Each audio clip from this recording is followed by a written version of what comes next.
खाड़ी क्षेत्र में बढ़ते तनाव का असर अब सीधे भारत की समुद्री रणनीति और भारतीय नाविकों की सुरक्षा पर दिखाई देने लगा है। भारत सरकार ने अगले आदेश तक होर्मुज स्ट्रेट से गुजरने वाले जहाजों पर भारतीय सी फेयर्स यानी कि नाविकों की नई तैनाती पर रोक लगा दी है। नमस्कार, आप देख रहे हैं न्यूज़ 18 का डिजिटल प्लेटफॉर्म और मैं हूं आपके साथ जागृति खंतवाल। तो देखिए, आदेश जहाज मालिकों, जहाज प्रबंधन कंपनियों और नाविकों की भर्ती करने वाली recruitment and placement service license यानी आरपीएसएल कंपनियों पर लागू होगा। सरकार ने सभी समुद्री कंपनियों को अरब की खाड़ी, होर्मुज स्ट्रेट और आसपास के समुद्री इलाकों में अतिरिक्त सतर्कता बरतने के निर्देश दिए हैं। साथ ही नौवहन संबंधी सभी सुरक्षा चेतावनियों पर लगातार नजर रखने और international ship and port facility security यानी कि आईएसपीएस कोड का पूरी तरह पालन करने को कहा गया है। सरकार का ये फैसला ऐसे समय में आया है जब इसी हफ्ते होर्मुज स्ट्रेट और उसके आसपास हुए ईरानी हमलों में 2 भारतीय नाविकों की मौत हो गई।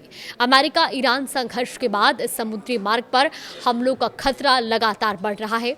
रिपोर्ट्स के मुताबिक 28 फरवरी से अब तक इस क्षेत्र में हुए हमलों में कम से कम 14 भारतीय नाविकों की जान जा चुकी है। हालांकि इस आदेश का दायरा भी समझना जरूरी है। अगर कोई विदेशी शिपिंग कंपनी भारत के बाहर से नाविकों की भर्ती करती है तो भारत सरकार का ये आदेश उन पर सीधे लागू नहीं होगा। अब बात करते हैं कि अमेरिका के एक बड़े फैसले की।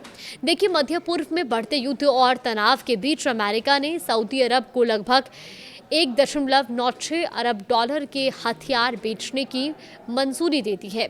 अमेरिकी विदेश विभाग के मुताबिक इससे खाड़ी क्षेत्र में अमेरिका के प्रमुख गैर नाटो सहयोगी सऊदी अरब की सुरक्षा क्षमता और मजबूत होगी। इस रक्षा सौदे के तहत सऊदी अरब 20,000 तक एडवांस्ड प्रिसिजन किल वेपन सिस्टम यानी कि APKWS और साथ ही उनसे जुड़े वॉरहेड खरीद सकेगा। अमेरिकी नौसेना के अनुसार ये कम लागत वाला सटीक हथियार है जो दुश्मन के ठिकानों पर हमला करते समय आसपास के इलाकों को अपेक्षाकृत कम नुकसान पहुंचाने के लिए तैयार किया गया है। उधर ईरान की ओर से भी एक अहम राजनीतिक संदेश सामने आया है।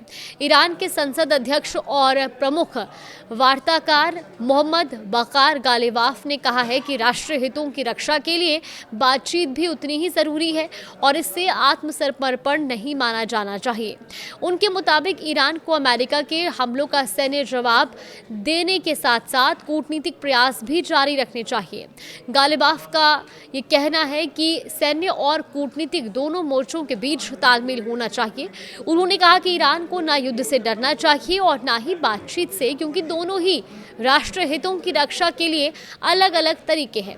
अब नजर डालते हैं होर्मुज स्ट्रेट में समुद्री गतिविधियों पर। देखिए, रॉयटर्स ने समुद्री डेटा कंपनी केपलर के आंकड़ों के हवाले से बताया कि बुधवार को होर्मुज स्ट्रेट से सिर्फ 9 जहाज गुजरे जबकि मंगलवार को ये संख्या 13 थी।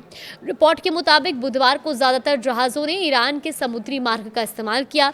आंकड़ों के अनुसार इस दिन इस रास्ते से बहुत बड़े कच्चे तेल के जाने वाले टैंकर या LNG टैंकर गुजरते नहीं दिखे। इससे ये साफ है कि क्षेत्र में बढ़ते सुरक्षा जोखिम का असर वैश्विक समुद्री यातायात पर भी पड़ रहा है। इस बीच अमेरिका के उपराष्ट्रपति JD वेंस ने भी एक बड़ा दावा किया है।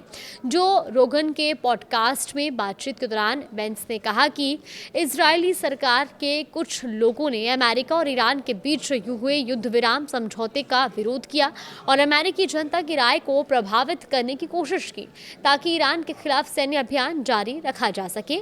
JD वेंस ने यह भी कहा है कि उन्हें इस बात से परेशानी नहीं थी कि दूसरे देश अपने हितों के लिए कोशिश करते हैं, लेकिन दिक्कत तब होती है जब ऐसी कोशिशें अमेरिका के राजनीतिक फैसलों को प्रभावित करने लगती हैं।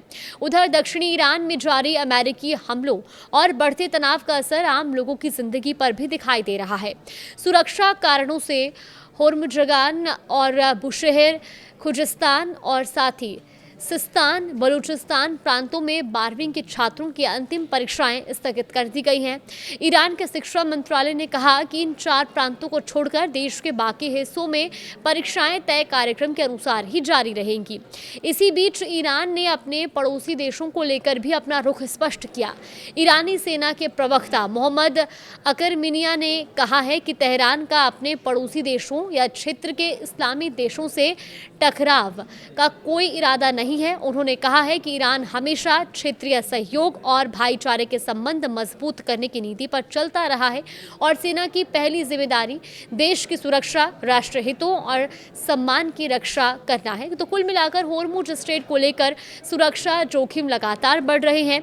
भारत ने अपने नाविकों की सुरक्षा को प्राथमिकता देते हुए नई तैनाती पर रोक लगा दी है।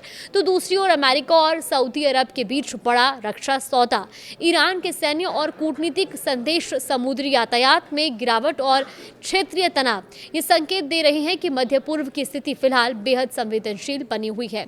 इस मामले पर और आगे कुछ अपडेट आएगा तो आप तक जरूर साझा करेंगे।